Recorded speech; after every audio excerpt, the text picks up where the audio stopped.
Hey everyone, today's video is going to be about what you should look for on your guitar to tell you if you need adjustments or a setup. Okay, so the most common and frequent adjustment that we have to do is called the truss rod. Now what happens is this really long piece of wood on the neck has the highest tension on it from the strings. And because it's so long, it also can kind of adjust to the humidity and the temperature more than other parts of the guitar. So when guitar builders build these, they know that that's an option and something that has to be adjusted. So right down the center of the neck, they channel out a spot and make a place for the truss rod. Now the truss rod is like a 20-something inch bolt that you can tighten or loosen. When you tighten it, it pulls the tension back on the neck, and when you loosen it, it lets the strings pull it forward. So what we want to do is adjust that so that it's fairly straight. You don't want it back bowed at all. That can cause buzzing and all sorts of problems. If it's too far forward and curved, I can't make my fingers do that. If it's curved too far forward, then the action is really bad and it can create some tuning issues. So we don't like that either. Now each electric guitar is going to have a different access point for adjusting the truss rod. In this case, it has a single channel there, and you're going to have to fiddle around with your guitar to figure out what size Allen or key goes in there. Now, when you do that, there are two main kinds of adjustments on truss rods. One's going to be some kind of hex wrench like this, and the other is going to be an external socket like this one. So in this case, this one's way too big, so we know that it's going to be the smaller Allen wrench. All you have to do to adjust the truss rod is take your Allen key, line it up, and you move it around until you find it lock. Before we actually go wrenching on anything, we need to see which direction we need to go, either tighten or loosen. So sometimes you can look down the neck and see what it needs. If you find that your neck needs adjustment, you're going to put the truss rod in and you're going to turn it this way to tighten the truss rod, which would pull the neck back further this way and get the strings closer to the frets. And if you have the opposite problem, if your frets are too close to the strings, you're going to turn it this way. And normally we do a turn at a time and let it sit a little bit. That allows the neck time to adjust and get used to the new settings.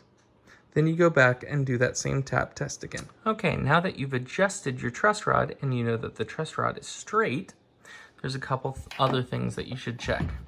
So guitar necks are curved at different radiuses. In this case, this is about a 12-inch radius, which means that these metal bars are curved slightly. Because of that, we have to check each string and make sure that they have the proper height. Now we do this using one of these tools. This is a string ruler. You don't have to have something like this, but it definitely makes it easier. Okay, so what we're going to do is we're going to get close to the fingerboard, and we're going to put this ruler right behind the string. Let me get this down here. Now what you're going to do is you're going to take a measurement at the 12th fret.